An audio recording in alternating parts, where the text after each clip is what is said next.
Good morning বন্ধুরা, কেমন আছো? আশা করছি তোমরা সকলে খুব ভালো আছো। আমরাও কিন্তু খুব ভালো আছি। আজকে একটা নতুন দিন, নতুন সকাল, আর এখন ঘড়িতে বাজে ঠিক সকাল 8টা। এখন থেকে তোমাদেরকে সাথে নিয়ে আজকের ব্লগটা স্টার্ট করছি। আই হোপ তোমাদের ভালো লাগবে, তো পুরো ভিডিওটা দেখার অনুরোধ করছি। সকাল সকাল ছোট উঠে গেছে। অন্যদিন ঘুমিয়ে থাকে, আজকে আমার সাথেই উঠে গেছে। উঠেও পাখিদের খাবার দিচ্ছিল, আর বড়দি রুটি বানিয়ে নিয়ে এসছে, তাই খাচ্ছিল। আর সকালবেলা বাবার খাওয়া হয়ে গেছে, বাবা যেহেতু রুটি খায়, আর মা উঠে রুটি বানিয়ে দিয়েছিল, আর রাত্রে তরকারি ছিল গরম করে দিয়েছে, তাই খেয়েছে। আর ছোটোর জ্বর ও ভীষণ শরীরটা খারাপ, একদম কাজ ছাড়ছিল না, তাই একটুখানি সময় মা ধরেছিল। আমি গ্যাসে ভাতটা বসিয়ে দিয়েছি, দিয়ে এখন বাসনের জায়গাটা পরিষ্কার করছি। দেখলে যে 3টে আলু ইঁদুরে খেয়ে গেছে, ফ্রিজের নিচে ছিল। আলু খেয়ে গেছে, আর তার মধ্যে এই সব বাসনের মধ্যে ভাত সব ভর্তি করেছে, আর পটিও করেছিল, তাই ওটা ঝেড়ে নিলাম। নিয়ে রাত্রিবেলা যে বাসনগুলো মেজে রেখেছিলাম, সেই বাসনগুলো এখন যেটা যেখানে থাকে সেটা সেখানে রাখছি। আর দেখবে বন্ধুরা, প্রত্যেক দিন যদি হাতে একটু সময় নিয়ে এইভাবে ঘরের কাজ বা কিচেনের কাজগুলো করে নেওয়া যায়, তাহলে আর সহজে ডিপ ক্লিনিং করতে হয় না। আর যেহেতু আমার বাড়িতে কাজ হচ্ছে, ওই জন্য একটু ধুলো ময়লা তো বেশিই হচ্ছে। যাই হোক, আমি ভাত বসিয়ে দিয়েছিলাম, উচ্ছে সেদ্ধ দিইনি, তাই জন্য উচ্ছে সেদ্ধটা দিয়ে দিলাম। আর সর্ষের তেলের বোতলে যেহেতু তেল শেষ হয়ে গেছিলো, তাই একটু তেল ঢেলে নিলাম। তেল, নুন আর জলের জায়গা সব এই রকম টেবিলের উপরে একটা ট্রের মধ্যে আমি রেখে দিই। যেহেতু আমাদের খাবার টেবিলটা খুবই ছোট, ওই জন্য সেইভাবে সাজিয়ে গুছিয়ে কিছু রাখতে পারি না টেবিলের মধ্যে। যতটা পারি হাতের ধারে ওই রকমই থাকে। আর গ্যাসের টেবিলটা যখনই কিছু রান্নার জন্য লাগে, তখনই ওই গ্যাসের টেবিলের উপর রাখি, আর না হলে টেবিলটাও ফাঁকা রেখে দিই। আর দেখো, এই ঝাড়ুটা ফুল ঝাড়ু ছিল, তো আমাদের ছোট আগের দিন নিয়ে খেলা করতে গিয়ে আর সেই ঝাড়ুর মাথায় যে প্লাস্টিকের যেটা থাকে সেটা খুলে গেছিল, তাই আমি একটু গার্ডার দিয়ে চালানোর মতো করে নিয়েছি। যেহেতু চৈত্র মাসে ঝাঁটা কিনতে নেই, নতুন ঝাঁটা কিনতে নেই, পুরনো যে ঝাঁটা থাকে বা পুরনো পামোচা হোক, তো এইগুলো ফেলে দিতে হয়, তাই আর নতুন করে ঝাঁটা কিনলাম না। তো যাই হোক, আমার ভাত হয়ে গেছে, উপর দিয়ে দিলাম। আর এদিকে ডিম ভেজে নিয়েছি, ওরা খেয়ে স্কুলে যাবে, মা যাবে খিচুড়ি স্কুলে, আর অয়ন স্কুলে যাবে, তাই ওদের ভাত বেড়ে রাখছি টেবিলের উপরে। আর পিসেমশাই এসছে, আমাদের বাড়ির পাশেই বাড়ি, ওই যে বড়দিটা থাকে আমাদের বাড়িতে, তো ওনার বাবা, তাই ওনাকে দিয়ে একটু চা খেয়ে নিলাম। তারপর এখন বেজে গেছে দুপুর 1টা, আর ছোটুকে ঘুম পাড়িয়ে দিয়েছি, ওকে স্নান টান করিয়ে খাইয়ে দাইয়ে ঘুম পাড়িয়ে দিয়েছি। ও যদি বিরক্ত করে তাহলে আমার রান্নাও হবে না, আর এদিকে ও ঘ্যান ঘ্যান করতে থাকবে, ওই জন্য ওকে ঘুম পাড়িয়ে দিয়ে আমি চলে আসলাম রান্না করতে। আজকে ভেন্ডি ভাজা হবে, আর এই যে মাছগুলো দেখছো, এই মাছ দিয়ে সজনে ডাঁটা আলু দিয়ে ঝোল হবে, আর পালং শাক আলু বেগুন দিয়ে একটু রসা রসা মতো হবে।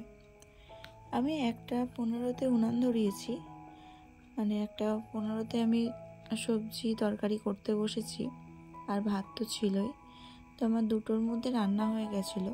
আর বাবা খেতে এসেছিলো 1:45-র দিকে, তো যা তরকারি ছিল একটা একটা করে হচ্ছে, আর বাবারও খাওয়া হয়ে যাচ্ছে, এরকম ব্যাপার। তারাও বলছি 2:24, এখন 2:24 বাজে, আর আমার 2:05-এর মধ্যে রান্না হয়ে গেছে। 1:10-এ 1:15-তে বসিয়েছিলাম, উনান ধরাতে করতে 1:15 বেজে গেছিলো, রান্না বসিয়েছিলাম। আর 3 রকম তরকারি করেছি, ভেন্ডি ভাজা করেছি, আর পালং শাক আলু বেগুন দিয়ে তরকারি করেছি, আর সজনে ডাঁটা আলু দিয়ে মাছের ঝোল করেছি।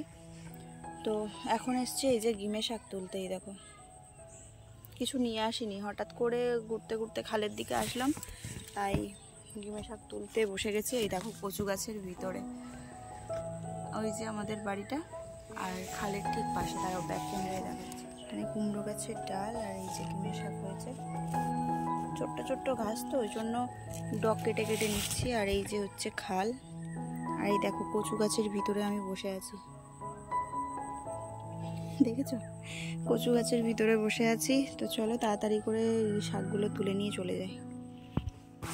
আজকে আর মশারি তোলা হয়নি, মশারিটার একটা কোণা খুলে ক্লিপ দিয়ে এইভাবে আটকে রেখেছিলাম। আর ছোটটার আজকে ভীষণই শরীর খারাপ, ওই জন্য ওকে সেইভাবে ও আমাকে ছাড়ছেই না। আর যেই একটু ওর থেকে আড়াল হচ্ছি আমরা কান্না শুরু করে দিচ্ছে, তাই এখন আঁকা করছে।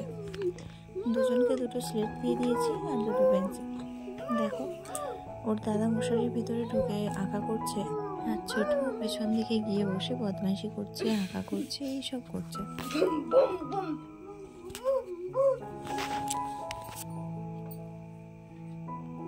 অয়ন এখন আঁকা স্কুলে যায়, তো আঁকার প্রতি ওর একটু ধ্যানটাই বেশি, তাই আঁকাগুলো যখনই ও করে একটু মন দিয়েই করে।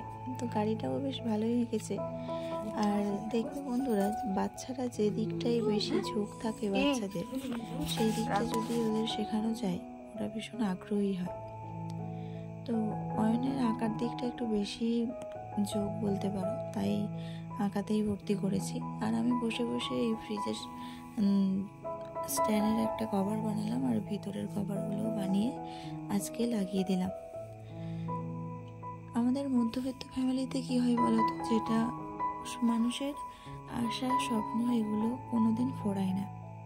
তো সেই রকমই ফ্রিজের উপরটা নোংরা হতো, সবসময় পরিষ্কার করতে হতো, আর কষ্টটা আমারই হতো সবসময় পরিষ্কার করা, আর ব্যবহার করছে সবাই মিলে, ঠিক আছে।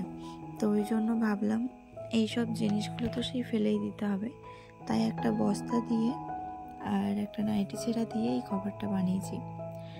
আর ছোটুকে ঘুম পাড়িয়ে দিয়েছি, ওর যেহেতু বললাম এই শরীরটা খারাপ, ওকে ওষুধ খাইয়ে আর ঘুম পাড়িয়ে দিয়েছি। আর এখন বাজে 10টা মতো, তাই আমি থালা বাসনগুলো সব মেজে নিয়ে আসলাম। যেহেতু আমাদের বাইরে থালা বাসন মাজতে যেতে হয়, ওই জন্য আর ক্যামেরাটা বাইরে নিয়ে গেলাম না।